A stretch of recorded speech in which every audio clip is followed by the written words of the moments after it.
నమస్కారం, న్యూస్ కు స్వాగతం. ముందుగా వార్తల్లోని ముఖ్యాంశాలు.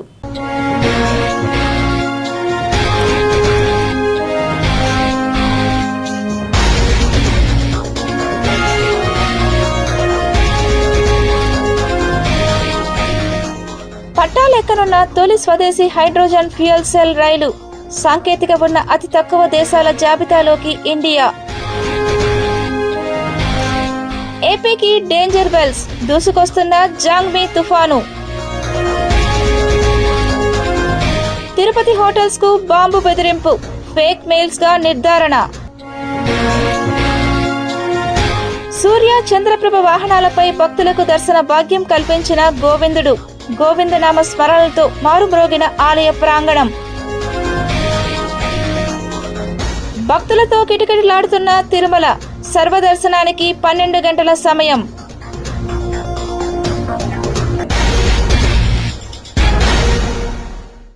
తిరుమలలో భక్తుల మధ్య ఘర్షణ జరిగింది. భక్తులు పరస్పరం దాడులు చేసుకున్నారు. నారాయణగిరి క్యూలైన్లో భక్తుల మధ్య గొడవ జరిగింది. అక్కడి సిబ్బంది వారిస్తున్న పరస్పరం పిడిగుద్దులతో భక్తులు దాడులు చేసుకోవడం కలకలం రేపింది. ఇటీవల క్యూలైన్లలో ఇలాంటి ఘటనలు తరచూ చోటు చేసుకుంటున్నాయి. వేసవి సెలవులు కావడంతో భక్తులు తిరుమలకు పోటెత్తుతున్నారు. గంటల తరబడి క్యూలైన్లలో నిరీక్షించి భక్తులు నిరసించిపోతున్నారు. ఓపిక నశించి ఇలా చిన్న చిన్న విషయాలకే భక్తులు గొడవలు పడుతున్నారు.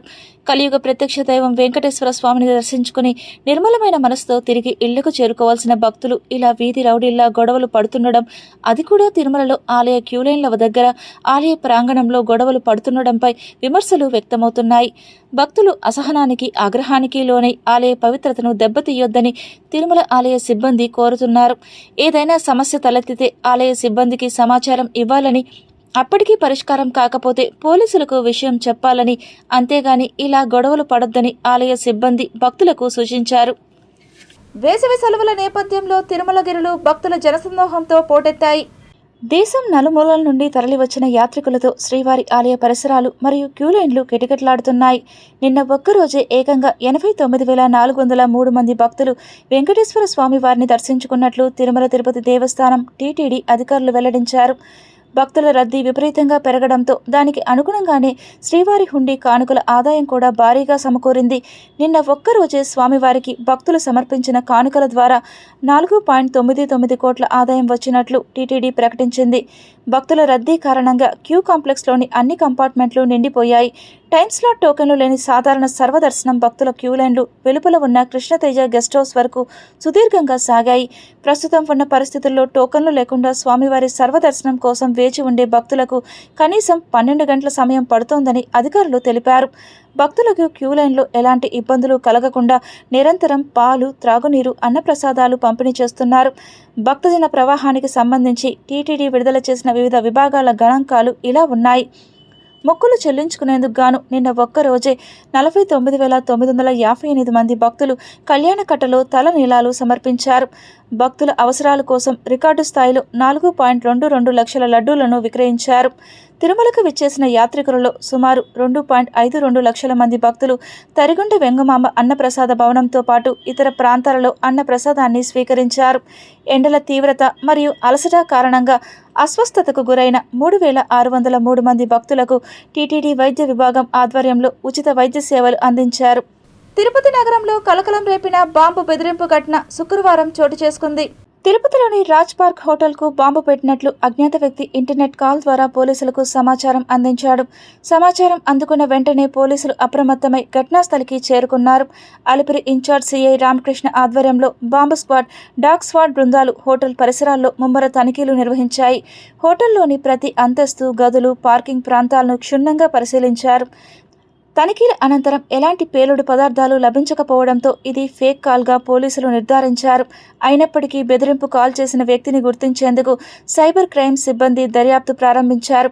ఈ ఘటనతో హోటల్ వద్ద కొంతసేపు ఉద్రిక్త పరిస్థితులు నెలకొనగా అతిథులు మరియు స్థానికులు ఆందోళనకు గురయ్యారు. పోలీసులు ప్రజలు అపోహలు నమ్మవద్దని, అనుమానాస్పద సమాచారం ఉంటే వెంటనే పోలీసులకు తెలియజేయాలని సూచించారు. సూర్యకిరణాల తేజస్సులో భక్తులను కటాక్షించారు శ్రీ గోవిందరాజస్వామి. తిరుపతిలోని శ్రీ గోవిందరాజ స్వామివారి వార్షిక బ్రహ్మోత్సవాల్లో 7వ రోజైన శుక్రవారం ఉదయం శ్రీ గోవిందరాజ స్వామివారు సూర్యప్రభ వాహనంపై భక్తులకు దివ్య దర్శనమిచ్చి అనుగ్రహించారు. సూర్య భగవానుని తేజస్సును ప్రతిబింబించే ఈ వాహన సేవ భక్తులను ఆధ్యాత్మిక పరవశంలో ముంచెత్తింది. ఉదయం 7 గంటల నుండి 9 గంటల వరకు స్వామివారు తిరుమల 4 మాడ వీధుల్లో విహరిస్తూ భక్తులను కటాక్షించారు. భక్తజన బృందాల చెక్క భజనలు, కోలాటాలు, కేరళ కళాకారుల డ్రమ్స్, మంగళ వాయిద్యాల నడుమ వాహన సేవ వైభవంగా సాగింది. అడుగడుగున భక్తులు కర్పూర హారతులు సమర్పిస్తూ గోవిందనామ స్మరణతో వీధులను మార్మోగించారు. సూర్యుడు తేజోమయుడు, సకల రోగ నివారకుడు, జగత్తుకు చైతన్య ప్రదాతగా పురాణాలు వర్ణిస్తున్నాయి. వర్షాలు, పంటలు, ఔషధులు, జీవజానం అన్నీ సూర్యుని కరుణా కటాక్షంతోనే అభివృద్ధి చెందుతాయని వేదాలు తెలియజేస్తున్నాయి. అటువంటి సూర్య తేజస్సు స్వరూపుడైన శ్రీమన్నారాయణుడు సూర్యప్రభ వాహనంపై దర్శనమివ్వడం విశేష ఆధ్యాత్మిక సందేశాన్ని అందించింది. అనంతరం ఉదయం 10 గంటల నుండి 11 గంటల వరకు శ్రీదేవి భూదేవి సమేత గోవిందరాజస్వామి వారికి స్వప్న తిరుమంజనం శాస్త్రోక్తంగా నిర్వహించారు. పాలు, పెరుగు, తేనె, చందనం, వివిధ రకాల పండ్ల రసాలతో స్వామివారికి అభిషేకం చేశారు. సాయంత్రం 5:30 గంటల నుండి 6 గంటల వరకు ఉంజల్ సేవ వైభవంగా జరిగింది.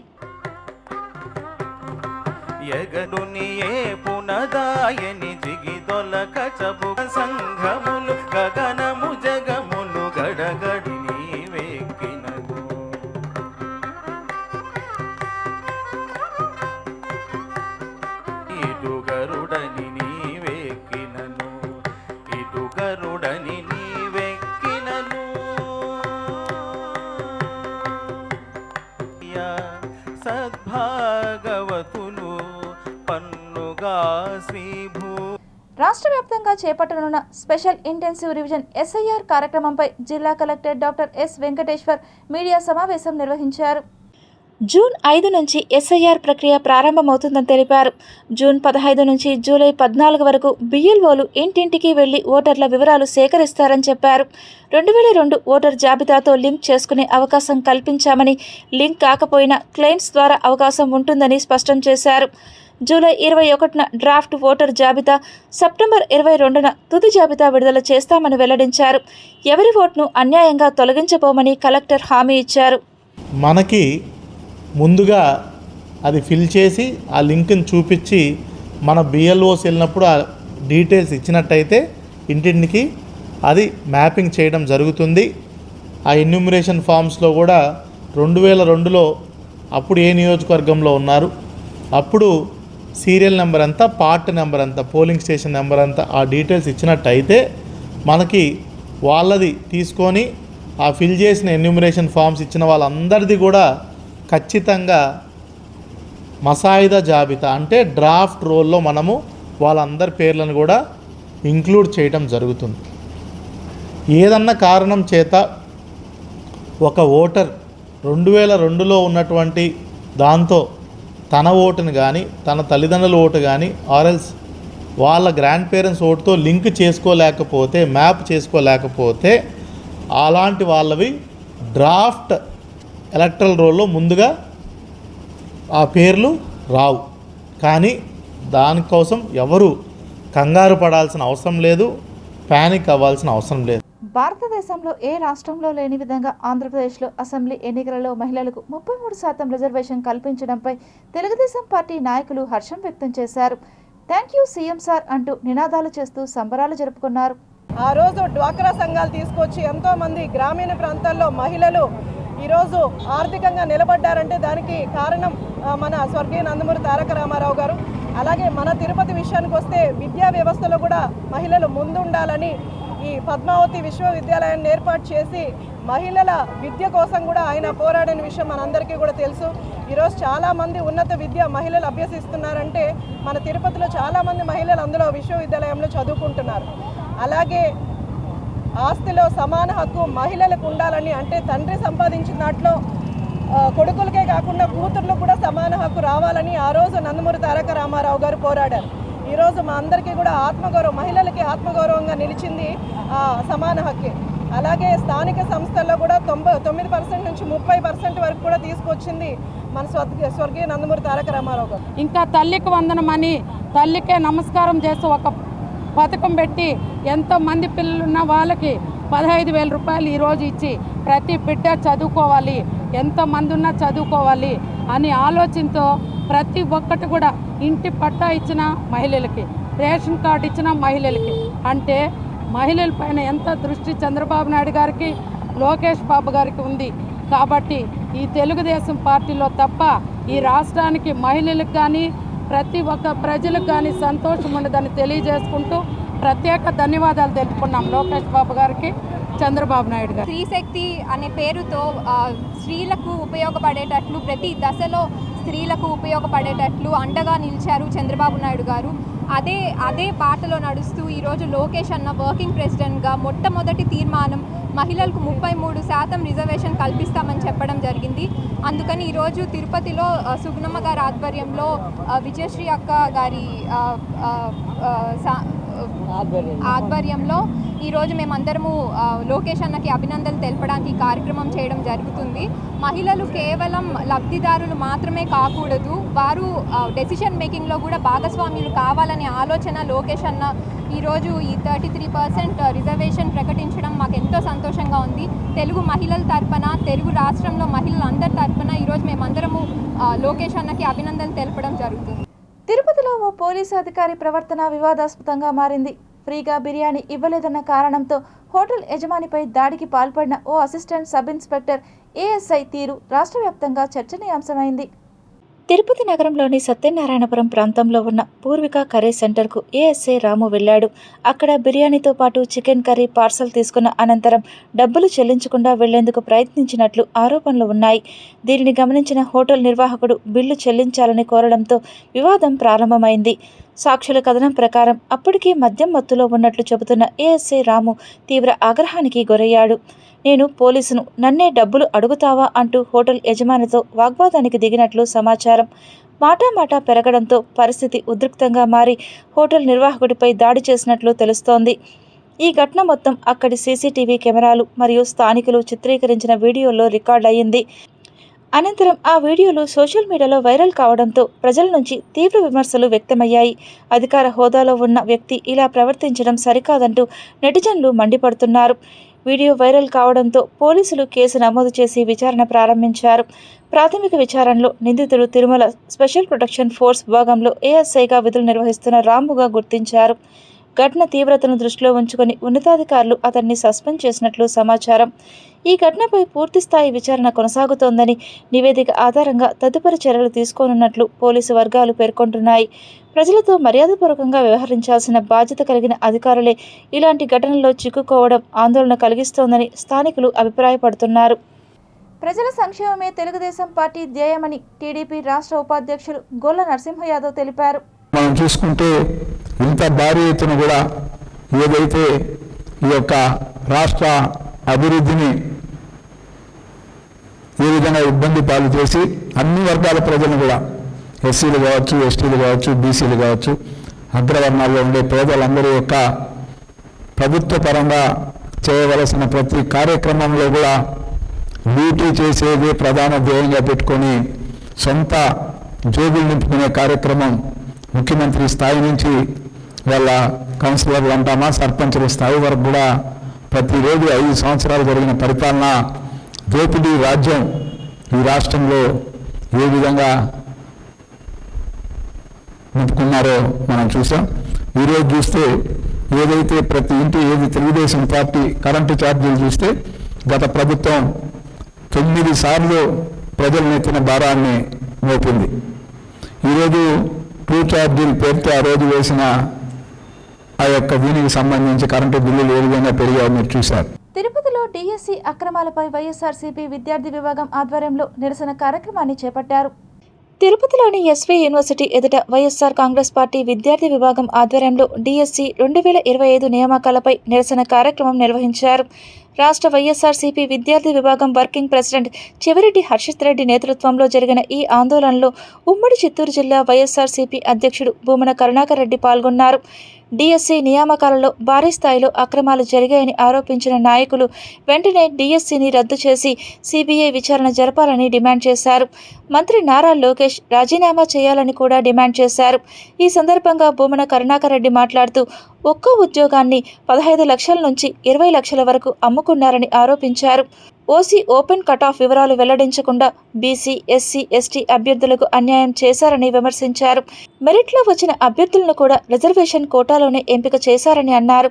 స్పోర్ట్స్ కోటాలో కూడా అవకతవకలు జరిగాయని, అర్హత లేని వారికి ఉద్యోగాలు కట్టబెట్టారని ఆరోపించారు. 3.5 లక్షల మంది పరీక్ష రాసినా ముందుగా నిర్ణయించిన వారికి ఉద్యోగాలు ఇచ్చారని పేర్కొన్నారు. చెవిరెడ్డి హర్షిత్ రెడ్డి మాట్లాడుతూ విద్యార్థులకు ప్రభుత్వం తీవ్ర అన్యాయం చేసిందని ఆరోపించారు. డిఎస్సి అక్రమాలపై ఉద్యమాన్ని మరింత ఉధృతం చేస్తామని హెచ్చరించారు. నిరసన అనంతరం నేతలు డాక్టర్ బిఆర్ అంబేద్కర్ విగ్రహానికి పూలమాల వేసి నివాళులు అర్పించారు. భారీ సంఖ్యలో విద్యార్థి సంఘాల నాయకులు, కార్యకర్తలు పాల్గొన్నారు. దాదాపు 3.5 లక్షల మంది అభ్యర్థులు ఈ పరీక్షలు రాస్తే తమకు కావలసినటువంటి వాళ్ళు మాత్రమే సెలెక్ట్ చేసే విధంగా ఈ ప్రక్రియ జరిగింది. ఇంత దుర్మార్గాన్ని ఎండగట్టాల్సినటువంటి బాధ్యత జగన్మోహన్ రెడ్డి గారు వైఎస్ఆర్ విద్యార్థి విభాగానికి అప్పగించినాడు. కనుకనే ఈ రాష్ట్రంలో ఈ రోజున పెద్ద ఎత్తున విద్యార్థి, యువజన సంఘాల నాయకత్వంలో పెద్ద ఎత్తున ఆందోళనలు చేస్తున్నాం. ప్రభుత్వం దిగి వచ్చేంత వరకు, సిబిఐ ఎంక్వైరీ వేసేంత వరకు ఈ ఉద్యమాన్ని మరింత ఉధృతి చేస్తామని హెచ్చరిస్తున్నాం. ప్రజలు మీరు చేసినటువంటి విధానాన్ని వ్యతిరేకిస్తున్నారు. ఖచ్చితంగా వచ్చే రోజుల్లో ప్రజలే మీకు బుద్ధి చెప్తారని కూడా తెలియజేసుకుంటున్నాం. వెంటనే ఈ డిఎస్సి విధానంపై సిబిఐ విచారణ జరపాలి.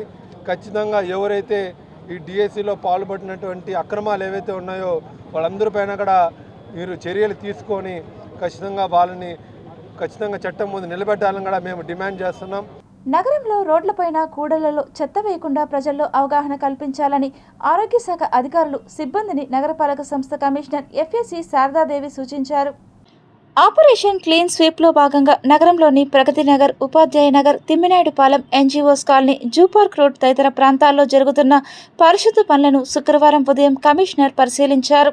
నగరంలోని రోడ్ల పక్కన, కాలువల్లో, కూడళ్లలో చెత్త వేయకుండా మీ ఇంటి వద్దకు వచ్చి మా సిబ్బందికి ఇవ్వాలని ప్రజలకు తెలిపారు.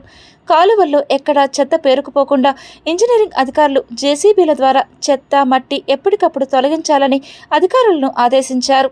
శ్రీవారి సన్నిధి దగ్గర రోడ్డుపై పొంగుతున్న మురుగునీటిని చూసి వెంటనే పరిష్కరించాలని సిబ్బందిని ఆదేశించారు. పార్కుల్లో ఎక్కడా చెత్త వేయకూడదని, పార్కు చుట్టూ ఉన్న చెత్తను, రోడ్డుకు ఇరువైపులా ఉన్న కలుపు మొక్కలను తొలగించాలని సిబ్బందిని ఆదేశించారు. ఉపాధ్యాయ నగర్ వద్ద డ్రైనేజ్ కాలువల్లో చెత్త తొలగించి తిరిగి ఎవరూ చెత్త వేయకుండా చూడాలని తెలిపారు. ఈ కార్యక్రమంలో deputy commissioner Amarayya, health officer యువ అన్వేష్, శానిటేషన్ సూపర్వైజర్లు చెంచయ్య, సుమతి మరియు సిబ్బంది పాల్గొన్నారు. పద్మావతిపురం ప్రజలు మురుగునీటి నరకంలో కొట్టుమిట్టాడుతుంటే అధికారులు మాత్రం మా హద్దు కాదు అంటూ చేతులు దులుపుకుంటున్నారు. బాధ్యత తప్పించుకునే వైఖరిపై స్థానికులు తీవ్ర ఆగ్రహం వ్యక్తం చేస్తున్నారు. కేశవాయనగుంట మీదుగా పద్మావతిపురం సమీపంలోని పెద్ద కాలువ ద్వారా కొరమేనగుంట చెరువుకు వెళ్లే మురుగు కాలువ నెలల తరబడి శుభ్రం చేయకపోవడంతో పద్మావతిపురం అంతా దుర్వాసనతో నిండిపోయింది. దోమలు, రోగాలతో ప్రజలు అల్లాడుతుంటే పంచాయతీ అధికారులు తమకు సంబంధం లేదు అని, మున్సిపల్ అధికారులు తమ పంచాయతీ పరిధి కాదు అని చెప్పి తప్పించుకుంటున్నారు. సమస్య ఎవరు తీర్చాలో తెలియక ప్రజలు నరకం చూస్తున్నారు. రోజు కూలీ నాలీ చేసుకుని బతికే తాము, పిల్లలు జ్వరాలతో హాస్పిటల్ ఖర్చులు పెట్టుకోవాల్సిన పరిస్థితి నెలకొంది.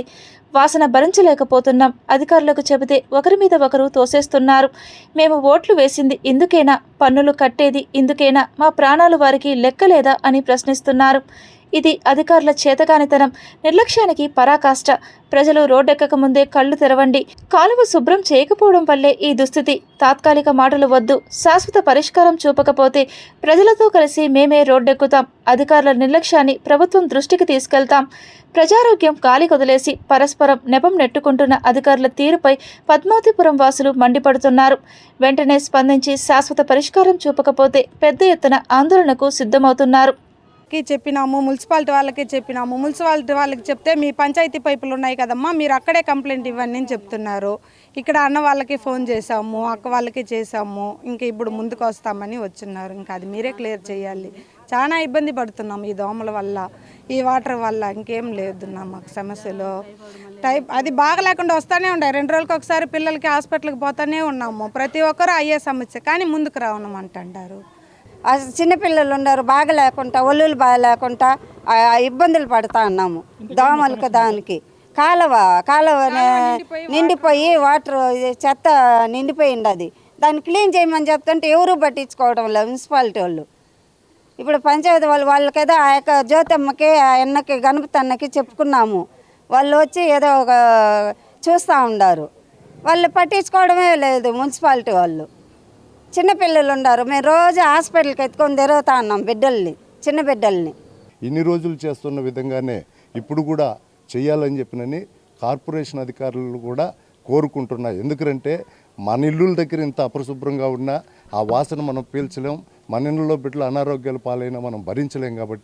కాబట్టి అధికారులు కొంత చొరవ తీసుకొని పరిశుభ్రంగా పెట్టి ఈ ప్రజలు కార్పొరేషను గ్రామ పంచాయతీలో నివసిస్తున్న ప్రజలు ఎవరైనా ప్రజలే కాబట్టి వాళ్ళ ఆరోగ్యాలను కాపాడాలని. మహిళలు స్వశక్తి భవనాన్ని సద్వినియోగపరచుకోవాలని కూటమి నేతలు కోరారు. మహిళా సాధికారతే కూటమి ప్రభుత్వ లక్ష్యమని, మహిళలు ఆర్థికంగా నిలదొక్కుంటేనే కుటుంబం సమాజం బాగుపడుతుందని, అందుకే 40 లక్షలతో ఈ స్వశక్తి భవనాన్ని నిర్మించాం. మహిళా సంఘాల సభ్యులందరూ ఈ భవనాన్ని సద్వినియోగం చేసుకుని ఆర్థిక స్వావలంబన దిశగా అడుగులు వేయాలంటూ మహిళలు బలపడితే రాష్ట్రం పురోగమిస్తుందని పలువురు వక్తలు కొనియాడారు. మెఫ్మా వాళ్ళకి ఈ రోజున 40 లక్షల రూపాయలతో ఈ మెఫ్మా భవనం మహిళలకు ఒక చోట కూర్చొని మరి ఎండనక వానక వాళ్ళు చేస్తున్నటువంటి పనులకి ఈ రోజున ఒక గూడు నిర్మించి ఇవ్వడం, గూడు గుడ్డ నీడ అనే ఒక నినాదంతో వెళ్తున్నటువంటి మన నందమూరి తారక రామారావు ఆశయం మేరకు ఈ భవనాలన్నీ కూడా నిర్మించడం జరిగింది. అదే కాకుండా ఈ రోజున మరి ఈ భవనాన్ని 40 లక్షల రూపాయలతో 2 సంవత్సరాల క్రితమే కూడా మహిళల కోసం మహిళా మెఫ్మా కోసం నిర్మించడం జరిగింది. మరి కొన్ని అసంపూర్తిగా ఉన్నట్టయితే ఈ రోజున మిగతా ఫండ్స్ కూడా జనరల్ ఫండ్స్ నుంచి ఇచ్చి ఈ భవనాన్ని పూర్తి చేయించి ఈరోజు మరి మహిళలకు అంకితం చేయడానికి వారు ముఖ్య అతిథిగా వచ్చేశారు. ఎన్డీఏ కూటమి వచ్చిన తర్వాత ఆర్ఎన్ శ్రీనివాసులు ఎమ్మెల్యే గారు కానీ మేము కానీ ఎవరు కూడా ఈ ప్రాంతంలో ప్రతి ఒక్కరు కూడా మహిళలు కావచ్చు, ఏదైతే ఈ యొక్క లాండ్ ఆర్డర్ ప్రాబ్లం కానీ ఇంకోటి కానీ లేకుండా కూడా ప్రతి ఒక్కరు కూడా కృషి చేయడం జరుగుతుంది. కొంతమంది అదే పని కట్టుకొని అనవసరమైన వివాదాలు సృష్టించే కార్యక్రమం చేస్తూ ఉన్నారు. పవిత్ర పుణ్యక్షేత్రంలో వాళ్ళ పరిశీలించుకోవాల్సిన అవసరం ఉంది. స్త్రీ శక్తి అభినందన పేరుతోటి ఇటీవలే పార్లమెంట్లో ఒక బిల్లును ప్రవేశపెట్టేటువంటి ప్రయత్నం చేయడం జరిగింది.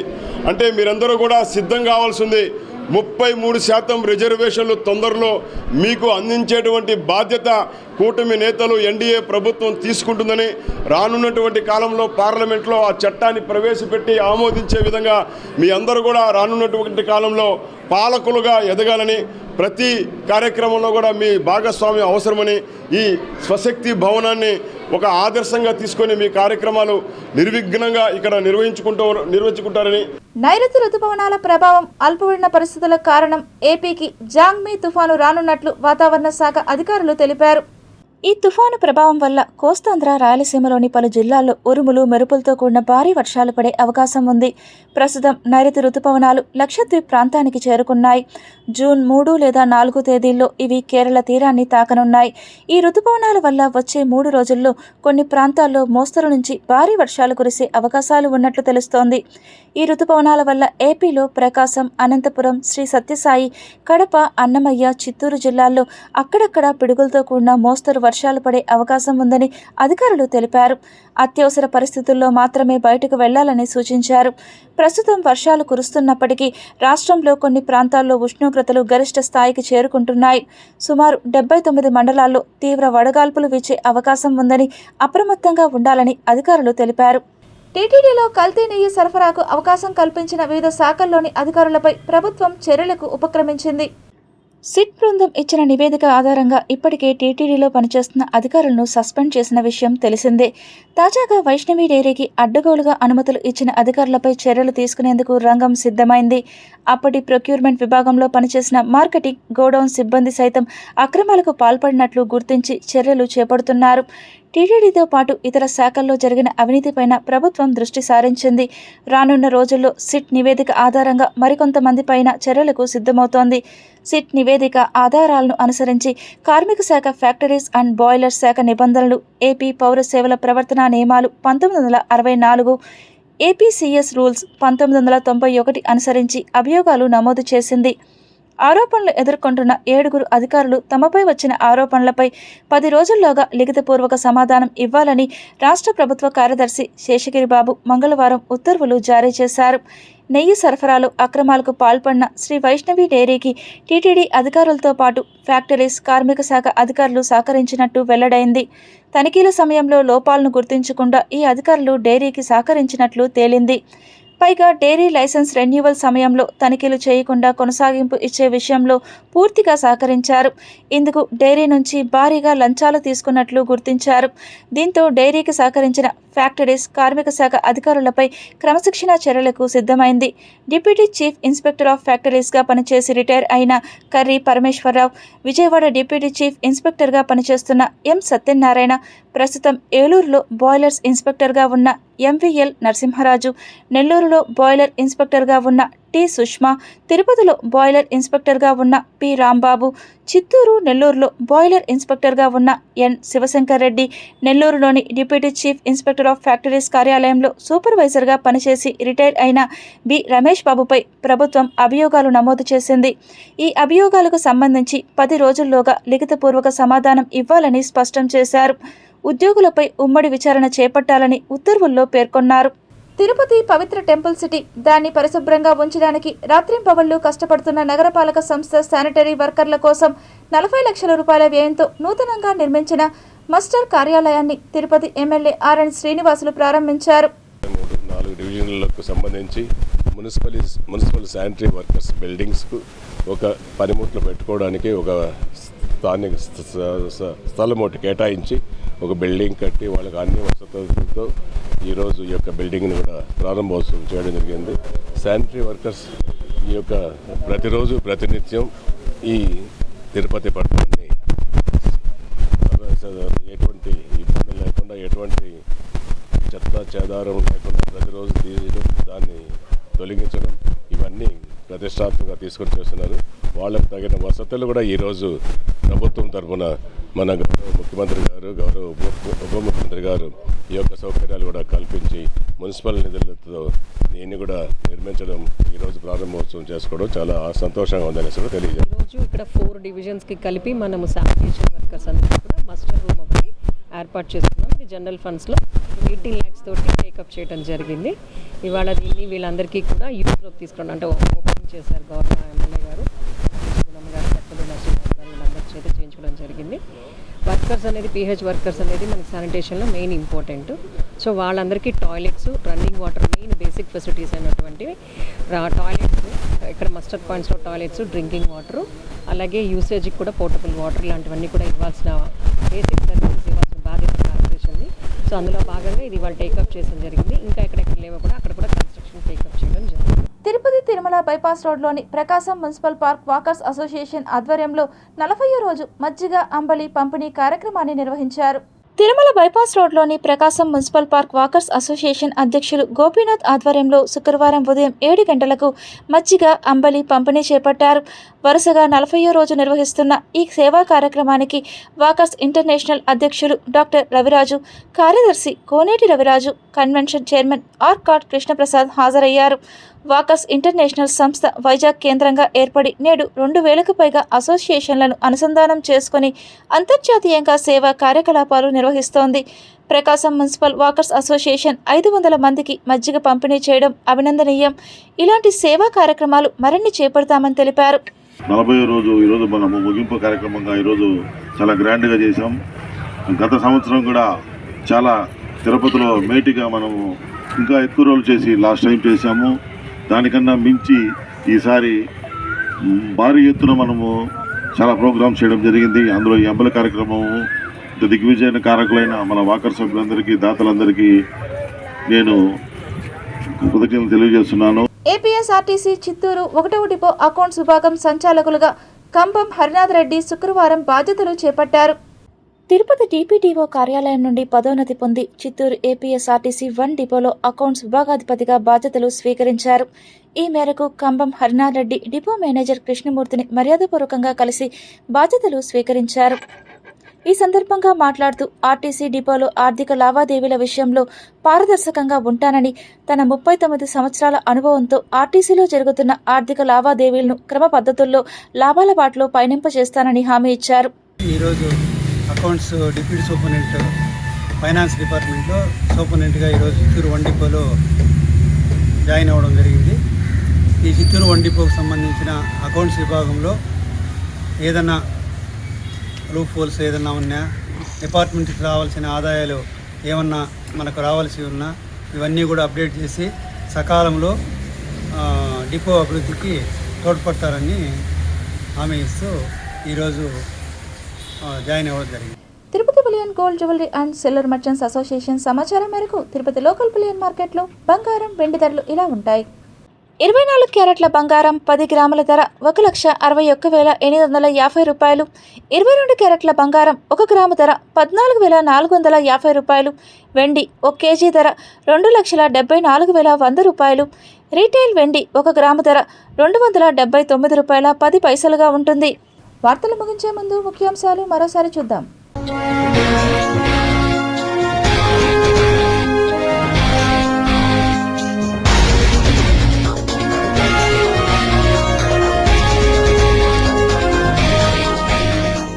పట్టాలెక్కనున్న తొలి స్వదేశీ హైడ్రోజన్ ఫ్యూయల్ సెల్ రైలు. సాంకేతిక ఉన్న అతి తక్కువ దేశాల జాబితాలోకి ఇండియా. ఏపీకి డేంజర్ బెల్స్, దూసుకొస్తున్న జాంగ్మీ తుఫాను. తిరుపతి హోటల్స్ కు బాంబు బెదిరింపు, ఫేక్ మెయిల్స్ గా నిర్ధారణ. సూర్య చంద్రప్రభ వాహనాలపై భక్తులకు దర్శన భాగ్యం కల్పించిన గోవిందుడు. గోవిందనామ స్మరణలతో మారుమ్రోగిన ఆలయ ప్రాంగణం. భక్తులతో కిటకిటలాడుతున్న తిరుమల. సర్వదర్శనానికి 12 గంటల సమయం.